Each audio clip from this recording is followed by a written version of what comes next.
के दाम कम हुए, ये कहते थे इस वीडियो में कि हमारे देश के प्रधानमंत्री को महंगाई का यम नहीं याद है। तो आज मैं देश के प्रधानमंत्री से पूछना चाहता हूं कि आज देश में पेट्रोल की बात हो, डीजल की बात हो, गैस सिलेंडर की बात हो या आम जनमानस के, आज बताइए, आज हमारा सफ़र भी इतना महंगा हो गया है कि हम आज बसों से और पैदल चलने पे क्यों मजबूर हो रहे हैं। इस सरकार के शासनकाल में जब देश में महंगाई होती है तब धार्मिक मुद्दों को लाके, कश्मीर फाइल को लाके मुद्दों को दबाया जाता है। आपने उत्तर प्रदेश का चुनाव देखा होगा, 5 राज्यों के विधानसभा चुनाव हुए, उसमें ना किसानों का मुद्दा रहा, ना नौजवानों का मुद्दा रहा, ना रोजगार का मुद्दा रहा, सिर्फ वो एक कैराना प्रयोगशाला बना के और पूरे उत्तर प्रदेश को और हिजाब का मुद्दा घुमाया गया। ये सरकार सिर्फ क्या करना चाहती है कि आपको 2 किलो 5 किलो राशन देके, आखिर आप बताइए, चलिए बहुत अच्छी बात है, प्रधानमंत्री नरेंद्र मोदी जी देश के गरीब को 5 किलो राशन दे रहे हैं, लेकिन आप बताइए अगर 5 किलो राशन मिल रहा है उसको पकाएंगे किस पे हम? क्या लकड़ियाँ आजकल मिल नहीं रही हैं? हमारी माताएं और बहनें जो चूल्हा फूंकने पे मजबूर हो रही हैं। ये सरकार कहती थी हम आपको हवाई जहाज पे बैठाएंगे। एक लाला रामदेव जी हैं, आज उनको नहीं, 2014 में ही रामलीला मैदान से 12 में बुर्का पहन के भागे थे, तब उनको नहीं, वही बुर्का ही बचाया था ना। आज कह रहे हैं कि हिजाब बैन होना चाहिए। तो ये लोग जो सत्ता में बैठे हुए हैं, ये देश की आम जनता का खून चूसने का काम कर रहे हैं। सिरिंज लगा के खून निकाला जा रहा है। एक दिन, कुछ दिन बाद आएगा ना कि मुझे गाड़ी खरीदनी पड़ेगी तो वो कैश में लेंगे और पेट्रोल डीजल EMI में लेना पड़ेगा। कुछ जनता खुश है, कह रहे हैं देश हित में इतनी महंगाई तो हम झेल लेंगे। अब देखो ना, पूर्ण बहुमत से सरकार। अच्छा, हाँ, वही लोग खुश होंगे ना जो कह रहे हैं शेर पाला हूँ। शेर पाले हो तो पेट्रोल और डीजल पी रहा है वो शेर, ऐसा शेर पालना चाहिए। मैं कहता हूँ शेर पालो या गधा पालो, लेकिन गलत फहमी मत पालो। ये लोगों के अंदर जो ब्रेन वॉश कर दिया गया है कि आज लोग आवाज उठाने पे मजबूर नहीं है। इस देश का युवा, भारत एक युवाओं का देश है, युवाओं की आवाज को दबाया जाता है। अगर हम देश में इस हक मांगने का काम करेंगे तो हमारे ऊपर NS से देशद्रोह लगाया जाएगा। लेकिन मैं ये भी बता देना चाहता हूं, इस सरकार से आजाद भगत सिंह के हम वंशज हैं। उन्होंने कहा था बहरों को जगाने के लिए धमाके की जरूरत होती है, और ये धमाका अब देश का युवा करेगा, क्योंकि हम महंगाई की मार, गरीबी और अमीरी में इतनी खाई हो गई है कि आज लोग सोचने पे मजबूर हो रहे हैं। क्या उस देश के नागरिक को, देश की जनता को, क्या आप जाइए 5 की, जब चना देखेंगे उसमें ना तो घुने चने होंगे, गेहूं होगा। आप बताइए क्या इस देश में एक तरफ से आप खून चूसते जा रहे हैं, दूसरी तरफ से कह रहे हैं हम किसान सम्मान निधि दे रहे हैं, ऊपर से किसानों के ऊपर थान से रोकने का काम कर रहे हैं। तो ये सरकार जो कहती है, जो 2014 से पहले कहती थी, वो आज उस पर इम्प्लीमेंट करके, और ये सरकार उसी के द्वारा जनता का खून चूसने का काम कर रही है। सोच तो रही गरीबों के बारे में, 3 महीने तक के लिए सोच लिया, फिर आगे बढ़ा देंगे। हाँ, वही तो कह रहे हैं। तो बस देखिए, 35 हेलीकॉप्टर पहुंचे थे लखनऊ के इकोना स्टेडियम में। वहां पे क्या मुद्दा है, जब दूसरे दिन कैबिनेट के विस्तार के बाद जब कैबिनेट पे हस्ताक्षर हुआ ना, तो क्या हुआ, 3 महीने राशन और बढ़ा दिया गया। इस देश में क्या वही हिटलर ने किया था कि शिक्षा नहीं देंगे, लोगों को राशन देंगे, यहूदी नाजीवाद करेंगे, यहाँ हिंदू मुसलमान करेंगे? आप बताइए, देश की नागरिक, भारत एक धर्मनिरपेक्ष राष्ट्र है। यहाँ जब कोई मुद्दा आ जाता, उत्तर प्रदेश के चुनाव में इन्होंने क्या काम किया, हिजाब के मुद्दों को भुनाया। अब 2024 का चुनाव है, गुजरात का चुनाव है, तो भावात्मक राजनीति। अब कश्मीर फाइल देखिए, आप बताइए, मूवी बनती है, बहुत सारी मूवियां बनती है। मैं कहता हूं, जब गोधरा कांड हुआ था, एक मूवी आई थी परजानिया, आखिर उसको सेंसर बोर्ड ने क्यों नहीं वो दिया अनुमति? उस पर भी जाएंगे। अभी हम यूपी की आप बात कर रहे थे। हाँ। यूपी में भगवा लहराने की बात हो रही है। आप पंडित जी खुश नहीं है? वो कह रहे हैं संतों के अच्छे दिन आ गए, देखो ना भगवा लहरा गया है, राम राज्य की तरफ लेकर जा रहे हैं योगी आदित्यनाथ। आप खुश नहीं हो रहे हैं? भाई, इसीलिए तो शिक्षा नहीं देना चाहती सरकार। अगर शिक्षा देगी तो हमारे जैसे लोग खड़े होंगे और सरकार से सवाल पूछेंगे, क्योंकि मोदी जी ये चाहते हैं कि आप सवाल मत पूछिए, सिर्फ जो सरकार कर रही है वही बेहतर कर रही है। तो ये सरकार वो बेहतर नहीं कर रही है। ये सरकार आम जनता, आम जनमानस, आपने देखा होगा बहुत बढ़िया, जिस तरह से सरकार 2.0 पहुंची है ना, उसी तरह से पेपर लीक भी 2.0 हुआ है। आपको पता चला नहीं पता चला है? पेपर लीक भी 2.0 है। तो बाबा, ये केवल बुलडोजर वाले बाबा कहते हैं, इन्होंने देश के युवाओं पे, उत्तर प्रदेश के युवाओं पे, छात्र छात्राओं पे इन्होंने कलम और कागज पे बुलडोजर चलाने का काम किया है। ऐसे लोग जो लोग कहते हैं कि हिजाब बैन होना चाहिए, ये लोग को ये नहीं पता है चोला पहन के सरकार कौन कहा चलाने को? चोला पहन के नहीं सरकार चलानी चाहिए आपको।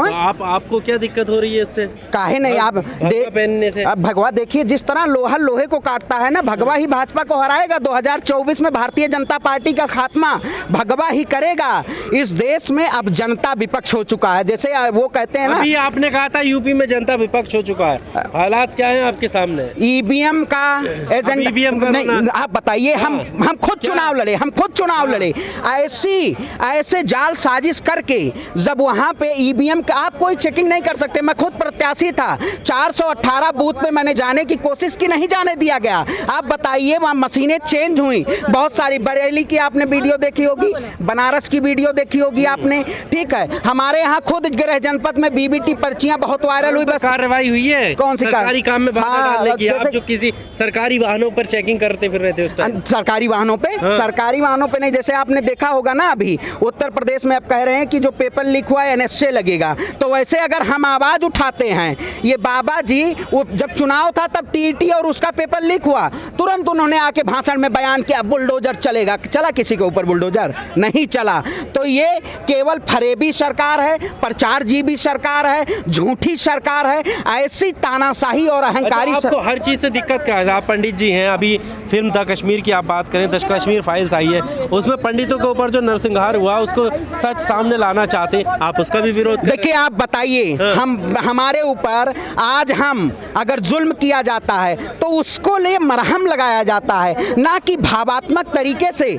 कश्मीरी पंडितों का जो पलायन हुआ 1990 की जो रात थी, वो हृदय विदारक घटना थी। लेकिन आपकी सरकार 7 साल से है, आपने क्या कश्मीरों पंडितों का पुनर्वास करने का काम किया? कश्मीरी पंडितों के लिए आपने रोजगार देने का काम किया, बहन बेटियों को न्याय देने का काम किया? आप उस पर नहीं बात करेंगे, क्योंकि आप जब चुनाव आ जाएगा तो आपको मुद्दा चाहिए कोई। अब गुजरात का चुनाव है, तो आपको लगता है कि द कश्मीर फाइल्स फिल्म जो है किस अगला मुद्दा तैयार कर रही है? भाई मैं कहता हूँ 750 किसान, हम किसान आंदोलन में थे, उस पे मूवी नहीं, वो प्रधानमंत्री जी को नहीं दिखता है, उसके लिए नहीं कौन सा थार चढ़ाएगा? अच्छा, तो वही ईवीएम का इन्होंने धार्मिक मुद्दों पे, अयोध्या, बनारस, मथुरा, यहाँ सब। आपको अपने मुद्दे क्यों याद नहीं रहे? अभी आपने किसान भाई हमारे मुद्दे हम कह तो रहे हैं, एक साल गुजारने के बाद भी आप देखिए, आप चोरी, मैं कह रहा हूँ Bharatiya Janata party ballot paper से 332 सीटों पे चुनाव हारी है। बैलेट पेपर से आज चुनाव करा दीजिए, भारतीय जनता पार्टी का सफाया हो जाएगा। क्यों नहीं सफाया हो जाएगा? देखिए, हम इंटेलेक्चुअल पीपल की आवाज को दबाया जाता है।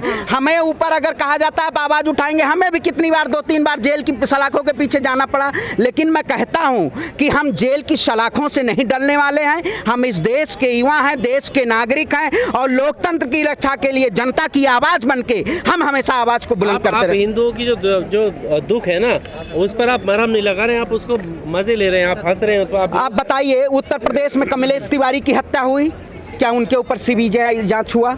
नहीं हुआ, क्योंकि ये हिंदू के नाम पे सियासत तो करते हैं, लेकिन हिंदुओं के ही ऊपर है। वही कहते हैं ना, घर की मूली साग बराबर। तो हिंदू तो अपने हैं, ये एक मरेंगे 10 मरेंगे, इनको मारते रहो, इन्हीं पे सियासत करते रहो। तो ये जो काम किया जा रहा है, ये सिर्फ आपको एक मोहरा बनाया गया है कि हिंदू। मैं बताइए, क्या बीजेपी के अंधभक्तों ने कहा कि बीजेपी ने मुसलमानों को टिकट नहीं दिया, तो मंत्रालय में क्यों बैठा दिया? इतनी ही अगर कट्टरपंथी है तो मंत्रालय में क्यों बैठाया दानिश आजाद अंसारी को? तो ये केवल नहीं बैठाना, इनको दोहरा चरित्र। ये जो धार्मिक मॉब लिंचिंग की बात, इस पे भारतीय जनता नहीं बात करेगी। बैठाना चाहिए। वही कहते हैं, भारत हिंदू मुस्लिम सिख ईसाई का देश है, सबको उसमें वो अधिकार है, लोकतंत्र में सबको अधिकार है। लेकिन ये देश की जनता के और सोशल मीडिया के द्वारा ये जो मॉब लिंचिंग की घटनाएं, राम राम चिल्लाएंगे, ऐसे ऐसे जो प्रोपोगेंडा फैला बहला के और देश की जनता को गुमराह किया जाता है, ये बहुत खतरनाक चीज़ है। ये जहरीली सरकार है। बीज अफीम में कहा था ना उन्होंने, क्या बोल रहे हैं कि धर्म की एक ऐसी अफीम है, और ये जानते हैं कहाँ उपजाई जाती है? ये नागपुर से ये उपजाई बात, हाँ ये उपजाई जाती है। धर्म ऐसी अफीम है, इसको चाटते रहो। आप लोग क्यों नहीं समझते भाई हम तो समझ रहे हैं, आवाज उठा नहीं रहे, आपको नहीं दिखाई दे रहा? आपके साथ के लोग थे वो देखिए, हम आवाज सबको समझ आएगी। एक चिप डाल दिया गया, ब्रेन वॉश कर दिया गया, अब लोग समझने लगे हैं। 325 से आप तो वैसी वाली बात कर रहे हो, वैसी भी ये कहते हैं कि देखिए 325 से 255 के सीट पे भारतीय जनता पार्टी आई है। 325 भारतीय जनता पार्टी कह रही बहुत प्रचंड जीत हुई है। कहां से प्रचंड जीत हुई है? 325 सीटें आपकी थी। आप कह रहे हैं मोदी जी सबसे लोकप्रिय प्रधानमंत्री हैं और 255 पे आके बैठे हुए हैं, तो 255 से 55 और 2 पे भी आके ये बैठेंगे। जो कहते हैं ना पहले हम 2 थे, कल अमित शाह जी क्या कहते हैं? पहले हम 2 थे तो भी वैसे थे, आज 302 हैं तो भी वैसे हैं। तो कह देना चाहता हूं, आप 2 की ही सरकार चला रहे हैं, 2 बेच रहे हैं और 2 खरीद रहे हैं। इस देश में कॉर्पोरेट तंत्र का आ गया है, और अगर लोग समझेंगे नहीं तो कॉर्पोरेट हमारे ऊपर हावी हो जाएगा। और ये सिर्फ हमें पहले, इससे पहले फ्री क्या आया था? जियो भी आया था, आपको पता होगा। 3 महीने फ्री दिया, 6 महीने फ्री दिया। उसके बाद आज एक घर से 700 रुपए का रिचार्ज कराना पड़ रहा है। इस सरकार के शासनकाल में आटा भी महंगा है, डेटा भी महंगा है, छात्रों का भविष्य भी गर्द में है, और रोजगार और शिक्षा की बात करो तो लाठी और डंडे पड़ेंगे। तो लाठी और डंडों हमें नहीं चाहिए। मैं योग्यता के अनुसार उत्तर प्रदेश में अगर नौकरियां हैं तो मैं MBA किया हुआ छात्र हूं। योगी आदित्यनाथ जी से कहता हूं आप मुझे ओपन लेटर दीजिए और मैं कहूंगा आपकी सरकार की गुणगान गाऊंगा। क्यों नहीं गाऊंगा? आप मुझे रोजगार दीजिए। नहीं देंगे, रोजगार नहीं, रोजगार मांगोगे तो लाठी देंगे। तो वही कहता हूं, दम है कितना दमन में तेरे, देख लिया है देखेंगे, जगह है कितनी जेल में तेरी, देख लिया है देखेंगे। इस सरकार को चुनौती देते रहेंगे और 2024 में सत्ता परिवर्तन हम करके रहेंगे, क्योंकि जिस तरह से हमारे ऊपर हमारी आवाज को दबाया जा रहा है, हम दबने नहीं देंगे, हम गुलाम नहीं होंगे। जय जवान जय किसान, इंकलाब जिंदाबाद।